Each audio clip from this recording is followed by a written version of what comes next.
Hi folks, and welcome to Catch Up of Going Deeper, a series hosted by Living Hope Church in Hull. You are welcome to join us at any point, any Wednesday. Just turn up. We'd love to meet with you. As you can see from this slide, a number of folk turned up, joined us, and different ages, different mix, students, grannies, grandpas, uncles, young men and women, different backgrounds, personalities, but with an aspiration and an ambition to discover more, to go deeper. And we had fun as well. We had a quiz, which just highlighted amongst us those who knew a lot, those who knew a little, those that didn't know anything. But one thing what was conclusive is that we all want to know a little bit more. And so feel free to do the quiz. Just pause these quizzes. This is the first of two quizzes. Please pause, have a go. Pause, have a go. And then at the end of the presentation, the answers will be revealed. Or you can just cheat now and just fast forward. Up to you. So, the Apostle Paul. This is one of the earliest paintings of him. That's a quiz question, so I won't give the answer. But it focused our minds on that this letter that we have, that we're going to be going through, was written by a man.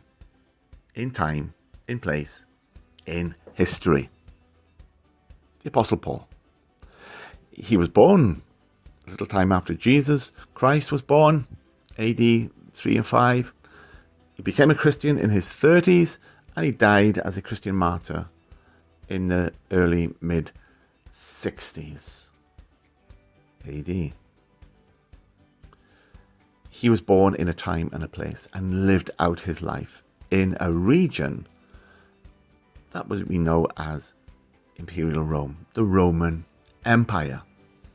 The Apostle Paul was a Jew and a Gentile. He crossed over between two worlds that he grew up in, that of the Jew, that of the Gentile.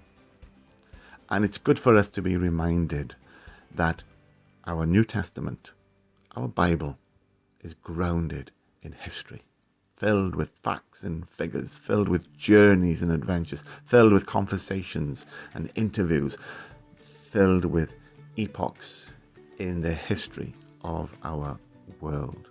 And so I highly recommend, if you haven't done already, read the letter to the church at Rome, as we can see on the map. Rome, the capital of Italy. Paul, as I said, grew up in this world, a real world, not a world of fiction, but a world of fact, a world of conflicting philosophies, a world of conflicting social norms and pressures and political ideologies, the real world, a world that he addressed and was addressed to. From this particular map, we can see that he was an extensively travelled man. On the left of this picture encircles is Corinth. This is where he was likely when he actually wrote his letter to Rome. In his late 50s, approximately. And we can see the arrow pointing to Tarsus. And so we can see that he journeyed around all the Mediterranean especially. From here we can see all these little squiggles with different arrows pointing to the west and to the east and to the north and to the south. He travelled extensively. So he met a whole vast array of people and cultures. Romans, Gentiles, slaves, people of different cultural backgrounds and heritages. He met them. He conversed with them. He addressed them. He impacted them with the truth that had impacted him. To explore a little bit about Paul, we have a document in our hands. It's called the New Testament. It's an incredible archive, collection of facts, facets of history.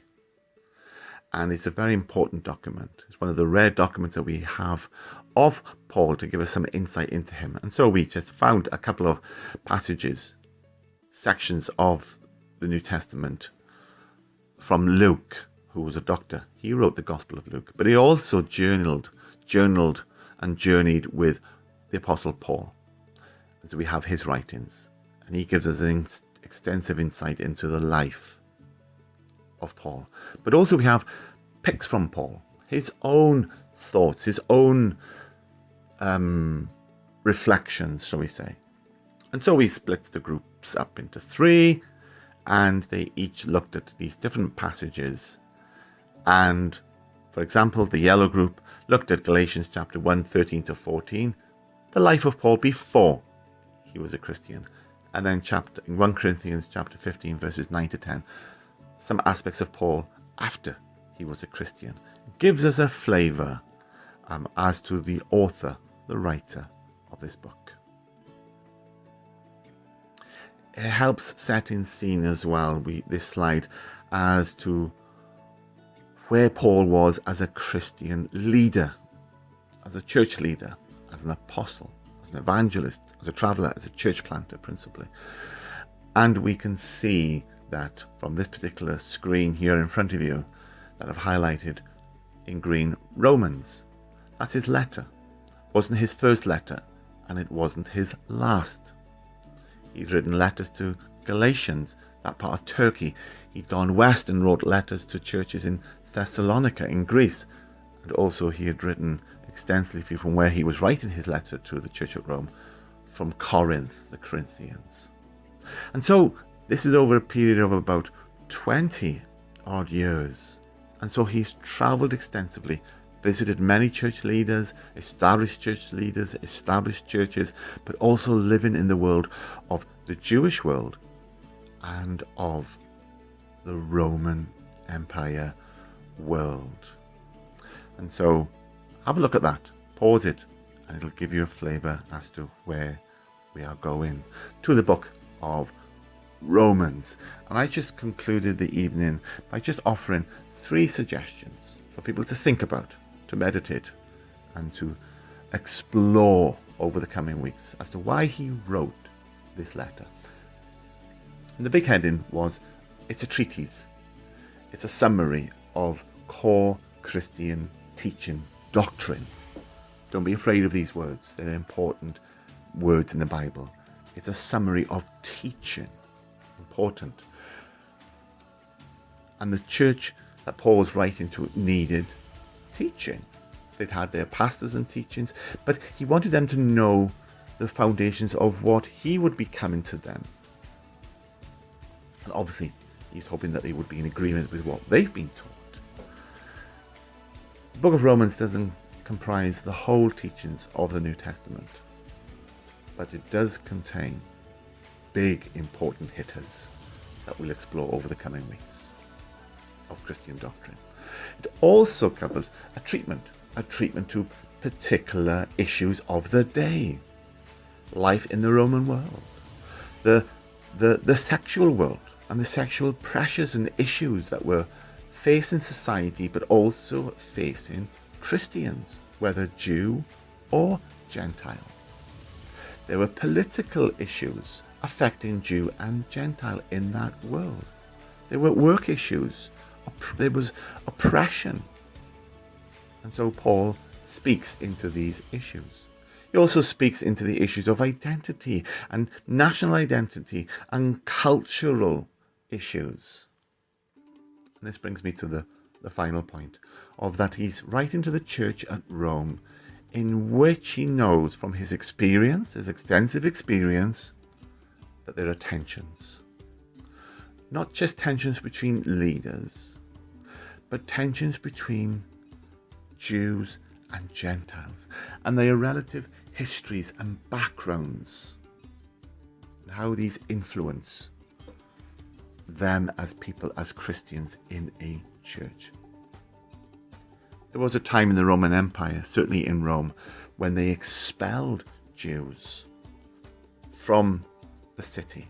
Many of those were Christians. Paul meets up with a couple, Priscilla and Aquila, in Corinth, for example. And then there's a change of leadership, change of management, and guess what? The Jews are invited back. But they come back to a population, a church that had been accustomed to running it in the Gentile way, shall we say.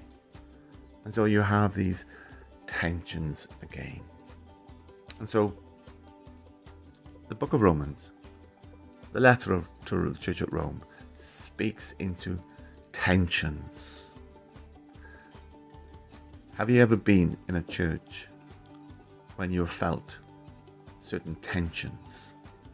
Well, the letter will help us to how we interpret, how we manage, how we view, how we make sense of these tensions that were real in the time of Rome and are certainly real in our day and age. So I recommend you read in the book of Romans, try the audio version with the link below, but also join us on a Wednesday, 7:30, for Going Deeper. Thank you.